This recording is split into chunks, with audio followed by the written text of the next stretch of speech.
got up quickly and went to him. Now Jesus had not yet entered the village, but was still at the place where Martha met him. When the Jews who had been with Mary in the house, comforting her, noticed how quickly she got up and went out, they followed her, supposing she was going to the tomb to mourn there.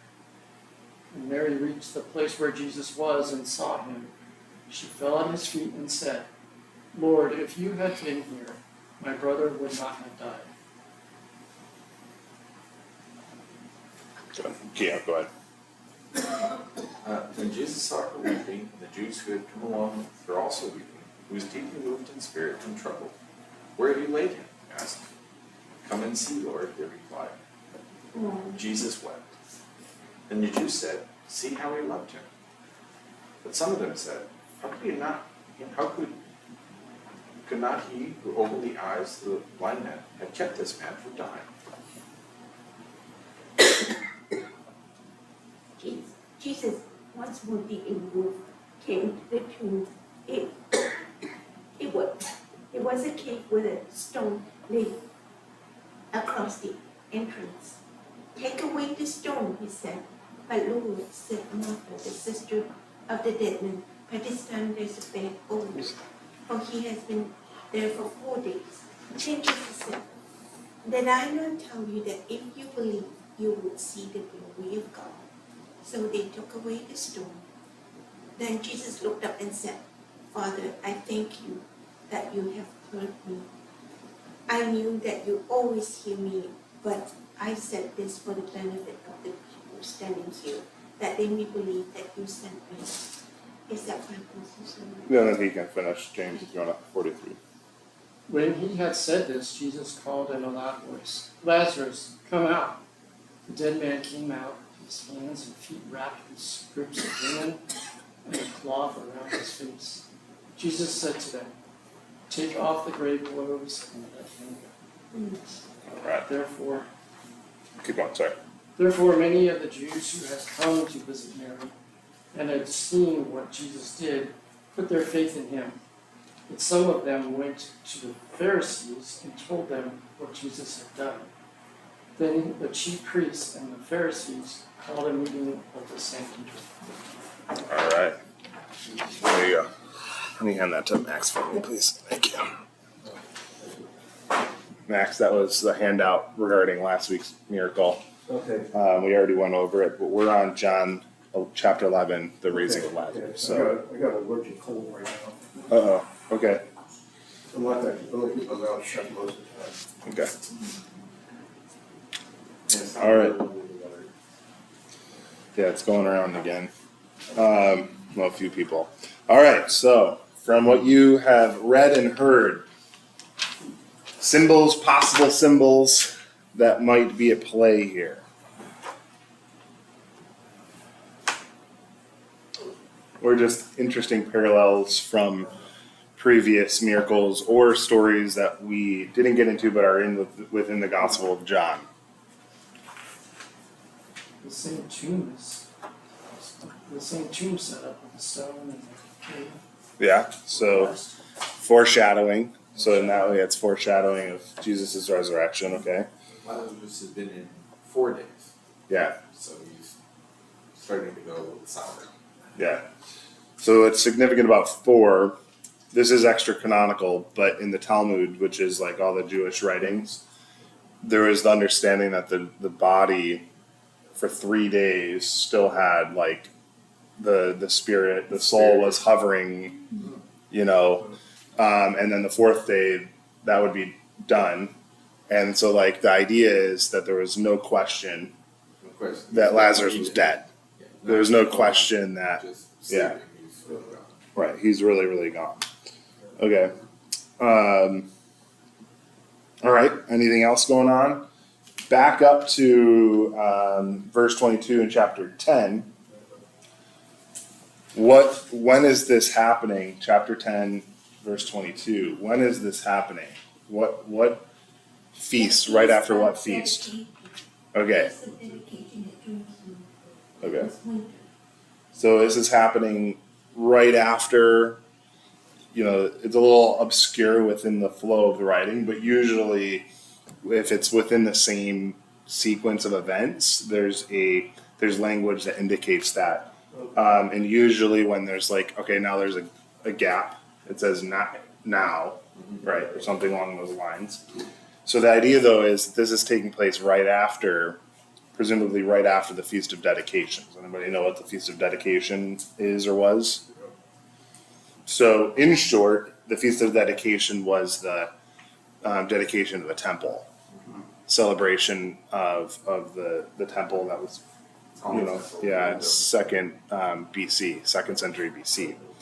And then wrapped within that, though, is the remembrance of persecution and then a celebration of light, right?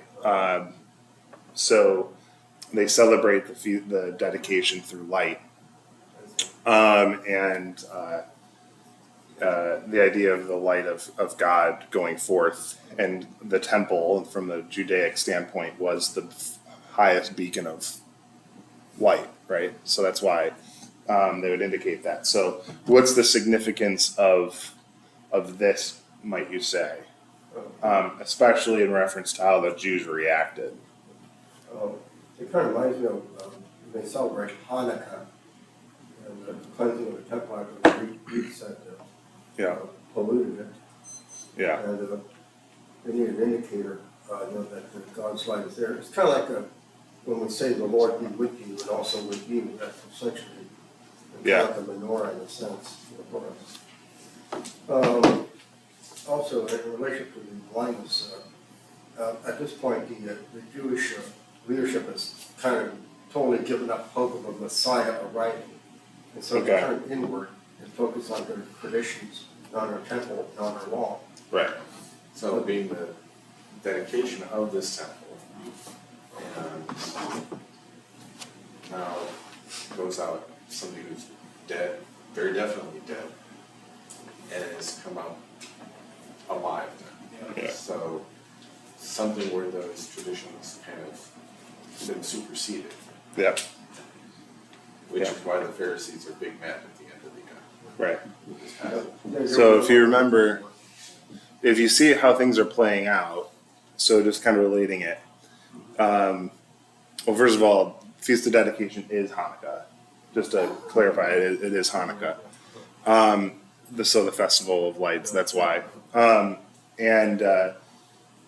Think about how it's playing out. So how did the Jews react to, after the Feast of Dedication? He's saying I'm the Son of God. He's like, it's making it unequivocally clear who he is. And the Jews react negatively, right? Right? This is the preceding passage before chapter 11. They're all upset, right? In short, what are they representing if you look at it from the perspective of Jewish history in relationship to the temple? Right, the temple is the dedication of the temple was not just a remembrance of the temple, but it's also a remembrance of all of the persecution. Right, like anti-light, darkness. The yin and yang. Yeah, well, it's the darkness, it's the anti-light, which is a huge theme without the Gospel of John. Right, so Jesus being the temple itself, back to John 2, he says to, tear down this temple, I'll build it up again, right? The whole Gospel of John, Jesus is making it clear that he is the temple himself, right? So there's persecution, the anti-light, the darkness that's preceding what Jesus' ministry, but also preceding his main events, right? So it's a continued kind of subtle way that this is going into play throughout the whole gospel. Okay. All right. Anything else that you see? Jesus represents the departure from the Jewish tradition into the New Testament. Okay. The temple was essential, but all their own traditions and all their lifestyle and their own culture, Right. and all their own civilization. Yeah. So Jesus comes in and says, I am the way, the truth, and the life. My Father and I are one. Mm-hmm. The focus on Jesus being the central Yeah. and gradual replacement Yeah. Yep. How about this? Like, so we have light, darkness. What might be a sub symbol of light, darkness here? What is the way that it's described? Lazarus is described.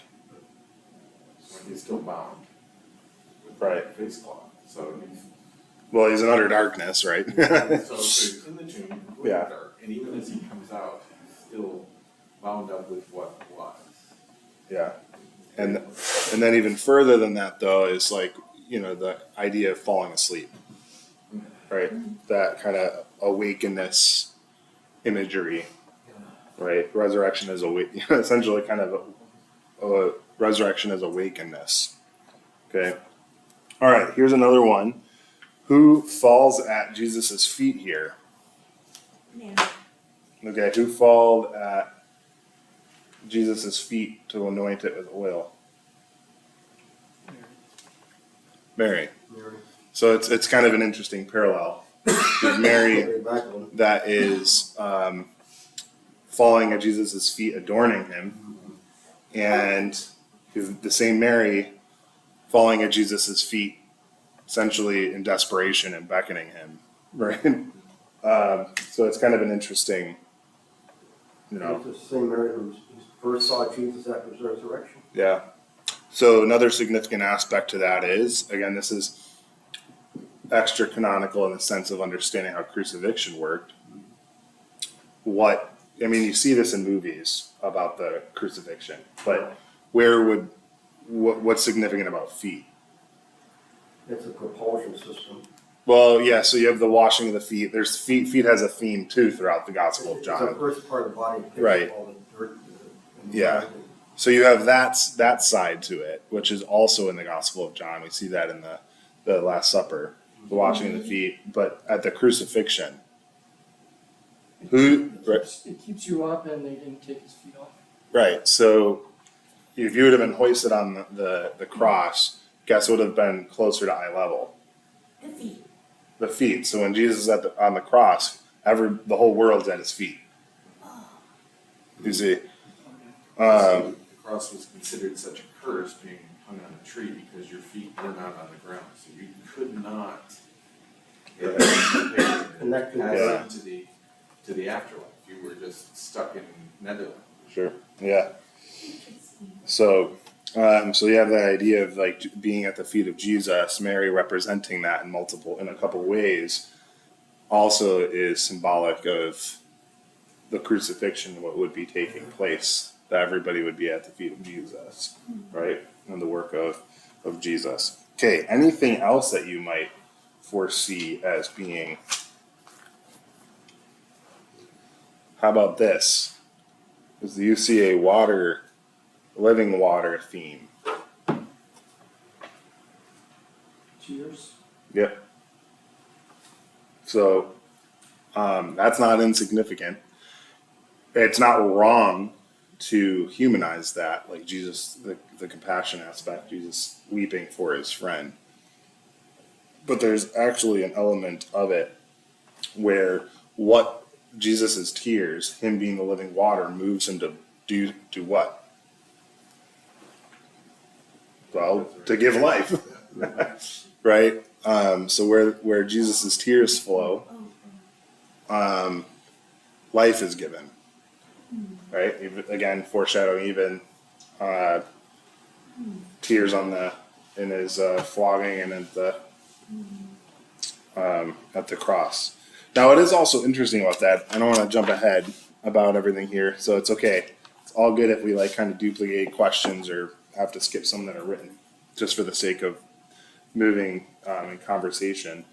What is how do I explain it? Why do you think? Let me see if I can get verse 38. Jesus, once more deeply moved, came to the tomb. Okay, and where do you go?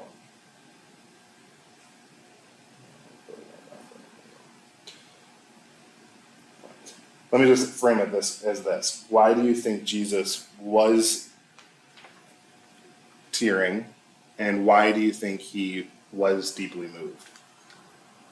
Another word for that is indignant. He was indignant. It's interesting because there could be, no human emotion is singular most of the time, right? So it's like you sit there and if you try to be reductionistic and trying to analyze Jesus, like certainly he could be crying for a multitude of reasons, which would include the death of a friend. But what else might have moved him so much in this? So many of the Jews were just like, couldn't he just kept him from dying? Yeah, so it's the unbelief. It's think about these are presumably. So I have to say presumably a lot, just because of the way the story reads. These are a lot of the same Jews that just previous to chapter 11 were the ones that were like mad at him for claiming he's God, essentially, in a nutshell.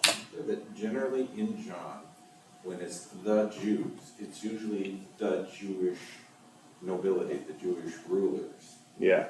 More than just other Israelites, more than just people who go to temple regularly, but the ones who are trying to enforce all the rules all the time. The Pharisees would have been one part of that. Yeah.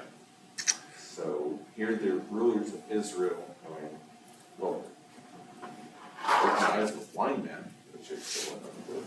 How can we just not kept him from dying? Yeah. So that's like you see here, even Mary, her statement. Yeah, if you had been here. Yeah, but disbelief, right? Or there's belief in the sense that like if you would have been here, but it was actually not a trust in God, in Jesus's bigger purposes, right?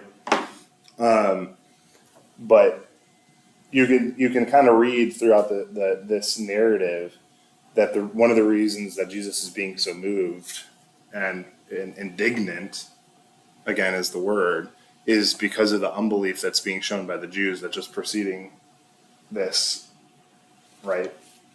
Just demonstrated their unbelief, refused to believe, and then still amidst this, right, show a kind of snarky disbelief, right? Can't this man who, gave sight to the blind have prevented this person from dying, right? There's a lot going on here.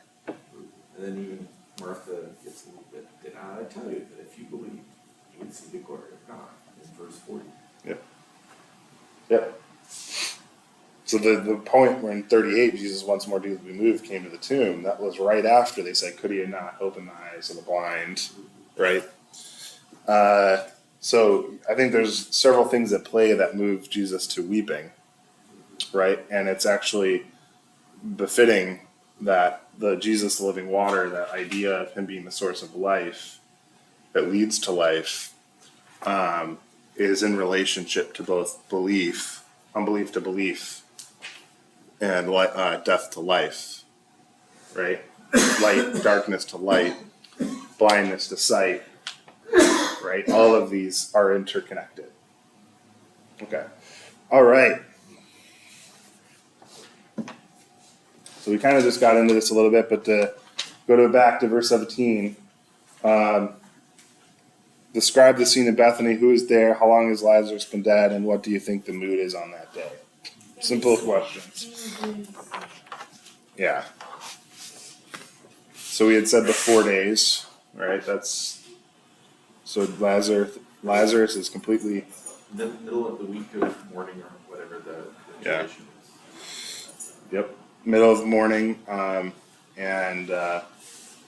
Yep. Okay. Verse 20. Oh, go ahead. They would have had the usual mourners, hangers on, all the friends, relatives, and so on.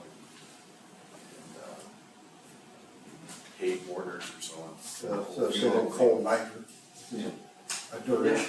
Coal nighter is the name of their funeral dirge. KLLNIDR. How does again, just a reminder, how does Martha greet Jesus? If you had been here, my brother would not have died. I think I accidentally said Mary earlier. Yeah. Martha. But I know that even now God will give you whatever you ask. So she's still hopeful, but kind of hoping against hope, not kind of knows he can, but isn't sure how this is going to work. Yeah. Well, and Jesus, the way Jesus is responding is like he's always leading or prodding people into further depth or faith and understanding, right? It's like, yeah, she says, you know, I know he will rise again, the resurrection, the last day. But then Jesus said to her, to be even more unequivocal, you know, who's the resurrection and life, right? He's pointing at driving her faith even to more clarity and more depth into who he is. Okay. All right. This is more of a personal one. How do you feel when Jesus doesn't answer your prayer in the way you wanted? And what do we need to remember at those times? He's still with us. Okay. He wants us to wait. He wants us to grow in faith. He wants us to trust Him. Okay. Also, we have to remember that Jesus is God. You know, God the Son. And being God, he has his own timing and his own volition. You know, which is the province of how God operates. Mm-hmm. We do not understand the mind of God at all. It's just that God does things according to, you know, by his volition is involved. Mm-hmm. I think that we're too finite, whereas Okay. he's infinite. All right. Going back to verse 25, I am the resurrection. What does Jesus promise Martha? And what do you think she thought he meant by that? So let's just kind of dig in that a little bit more. He will rise again. Yeah. Do you think she understood? I mean, Jesus is pretty much making it clear what he's about to do in a lot of ways. Right? If you go all the way back, which we did not read, to verse 4 in chapter 11, Jesus said, this sickness will not end in death. No, it is for God's glory, so that God's Son may be glorified through it. He's alluding to what's going to happen. And do you think anybody, even after Jesus said that to Martha, were going to expect him to walk out of a tomb in 4 days? Or were they, you know what I mean? Well, some of the disciples then must have, when they got to Graham, he said it wasn't unto death, but it was kind of really dead. Yeah, but they meet it with, well, I mean, yeah, you could have that person walk out of the grave just like that. Like he not only has the power to raise people, God not only has the power to raise people on the last day, but raise people in the here and now, right? Okay. Any other thoughts? What happened to Lazarus is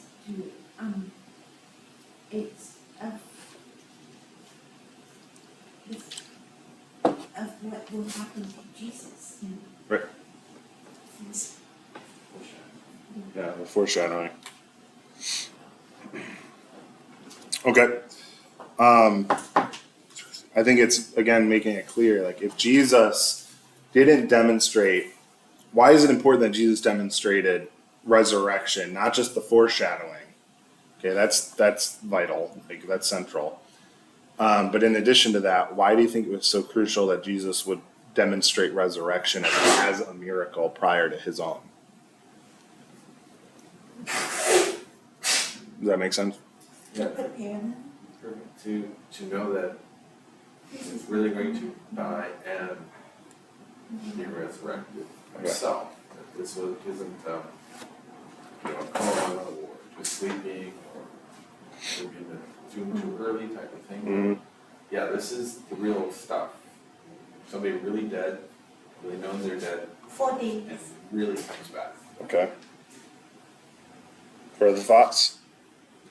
Think about all the previous miracles. What is Jesus? It's related to everything. What is Jesus doing? Like, Jesus walks on water. What is he demonstrating in that very moment? His power. right? He's demonstrating in the very moment that he has power over water, the elements, that again, going back to the creation theme, that all things are made in him and through him. Yes. Okay? Trees are There, created. right, in that moment, like Jesus, wherever Jesus is, he has power over creation. Okay, so it's related to that is why was it important that Jesus didn't just allude to a foreshadowing of a resurrection and the last day for people? He's demonstrating that Jesus has power over life and death now. Yeah. Like where Jesus is, there's power over life and death. Okay? So yeah, and related to that, the central to that is then his own resurrection, but that's an always true reality, right? It's not a deferred power. Right? He's not like, oh, that's not been my with him as part of him, not just granted at certain a time. point. It's been there all the time. Right. Yeah. All right. What does God promise about illness and pain in Scripture? It's gonna happen. You will have. Sometimes we have to go through it. Yeah. Yep. I mean, it's modern cultures just will find ways to avoid it or divert around it. But still, as long as we're in this sin-laden earth, Yeah. sin-laden world, Yeah. there's pain and trouble are always going to happen. No amount of political legislation can do away with that. Right.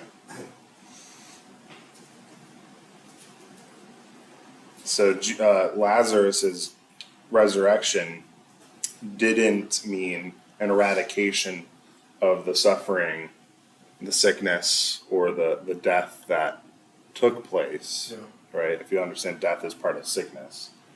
Right? So often our prayer is not what God would do in spite of or after the fact of the illness. It's to fully and completely eradicate or remove it. Yeah. Right? If you think about it in that perspective. Yeah. And we've talked about this before. It's related to the healing services that we do. It's been in conversation is, when we say,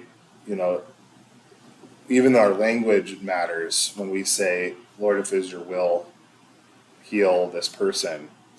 But the truth is, even what's meant by that is in this earthly life, right?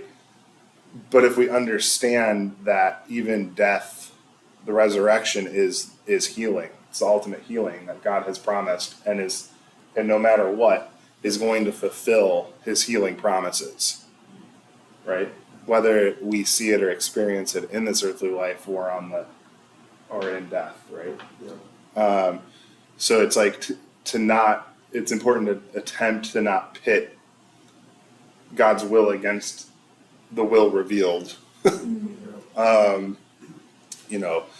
It's not wrong. I'm not condemning it. I'm just saying it's precision of language, because I prayed like that as a pastor, sure. It's trying to be a little bit more precise in terms of, may you grant healing to this person in this life or the next. Right? It's a little bit more precise, Yeah. because you're communicating the healing that is in resurrection. Right? Death is not no longer the big thing to avoid, right? Easier said than done, right? Amen. All right. Verse 35, what do the tears of Jesus tell you about his character? We talked about that, but if we want to dwell on that a little bit more. Compassion. Yeah, he's compassionate. I think he has, to think that Jesus is, so going back to the unbelief, think that Jesus is unmoved by people's unbelief. Think about that if you understand God as being one who is moved by unbelief, right? It makes him sad. He's grieved by it.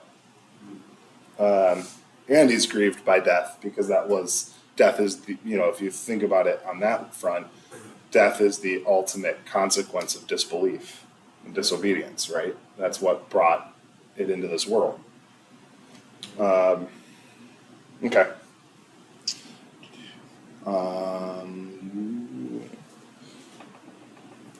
Verse 39, and we want to reread that. Take away the stone, he said. Okay. But Lord, what? But Lord, said Martha, the sister of the dead, by this time there is a back open, for he has been there 4 days. So this is something to think about for a moment. Why? What does he ask them to do that's really difficult? Move this stone. Okay, why do you think that would be super difficult to ask of someone? Besides just like don't think of it as in terms of just like, oh, it'll stink. Think about it as a loved one. They're desecrating the tomb. They're breaking apart the tomb, the place that's supposed to rest for eternity, waiting for the last day, and now they're breaking it up. Yeah. So imagine the feelings of someone digging up a grave. Someone telling you to dig up your loved one's grave that was just buried, right? It's not just about like, oh, the body will stink, right? Well, sometimes- There's more to it than that. It's going to be like, don't touch my. Yeah. I've been in situations where someone was dying, and you respect this as a pastor, obviously, but if somebody's like is indignant, you don't touch their loved one, right? They like don't touch him or don't touch her, right? It's an emotional reaction because what you're doing is you're. There are situations, the police, for example, are doing an investigation, they want the grave exhumed, and exhumed means to dig out. Right. And so they want the coffin exhumed out so the coroner, who are expert in handling things that have gone beyond decomposition to investigate what caused the person to be murdered or the cause of death, to investigate. Yeah. Now that's to me that's acceptable. You want to close a case. Yeah. And so that's the only time I kind of feel it's allowed to happen. Yeah. So as Jesus throughout John, these miracles are building faith, testing faith, poking at people's faith, and they're coming to understand more. At this point, he's still coming up and going, okay, bring the backhoe, we're going to do something. And everybody's going to like, No. So it's- sure. It's interesting that he doesn't do it himself, right? Oh, It is interesting that he doesn't just go grab the stuff and say, Stretch out his move hand. that. He's like Harry Potter. Or have Or Lazarus Luke push Skywalker. out from the Yeah. other side. Again, why might that be? It's like related to everything we've been talking about. What is Jesus doing for the witnesses that are there? So they're now involved in this. Yeah. They're hoping, they're doing something, and they have to have faith that something Yeah. good is coming through this, or why Yeah. bother the body? He's moving them into deeper faith, right? And what would show faith in that scenario would be listening to Jesus, Yes. right? And being obedient to Jesus' words. So that would have been borderline. We didn't frame it this way, but I was getting to it. That would have been borderline traumatic, right? Or asking them to possibly do something traumatic, right? Because imagine if it wasn't true and real, right? You're just reopening a wound. Just Yeah. just reopening. So you're saying is like desecrate a tomb, et cetera, et cetera. What does that symbolize or foreshadow? The work of Jesus. What does he do in his resurrection? He desecrates. If Jesus said, I am the resurrection, the life he believes in me, never Yeah. died, will have everlasting life. And Jesus physically and concretely demonstrated that. Yeah. So Jesus is out. It sounds bad, but Jesus is out there desecrating tombs, right? Because he has power over death, right? Of course, the poor Pharisees and so on. So they've opened the tomb. That means they've touched the dead bodies. And they have to go do the That's sacrifice, Jewish law. except Lazarus isn't dead anymore. do, what do they do? It's like, wait, we gotta have a rule for this, we gotta move through. So you're making the point that at his resurrection or as death? As death? The tombs of That is, well, if you think about it, the those tombs that were opened to you? yeah, the tomb, his own tomb, right? There weren't any And others then that the were opened others, to you. Yeah. So the idea is in Jesus' resurrection, what essentially he's doing is what they did to Lazarus' tomb, right? He's shattering the symbolism of what that was, because he has power to crush death and open tombs, right? Does that make sense? Yeah. All right. Let's see. We're about time. All right. In verse 45, we've been talking about what one of the purposes, how Jesus goes about things. It's very clear. What is the result of the miracle? They put their faith in Jesus. Right. So, one of the results, but not many of them put their faith in it. But then others, this is what's crazy. They watched it, they saw it happen, and guess what they did? They ran to the, Think about it this way: they still weren't seeing Jesus as the final authority to be worried about, right? We better go run and tell the authorities. We better go run and tell our higher ups what just happened. Let's go tattle. Paranoia. Oh man. All right. Let's end there.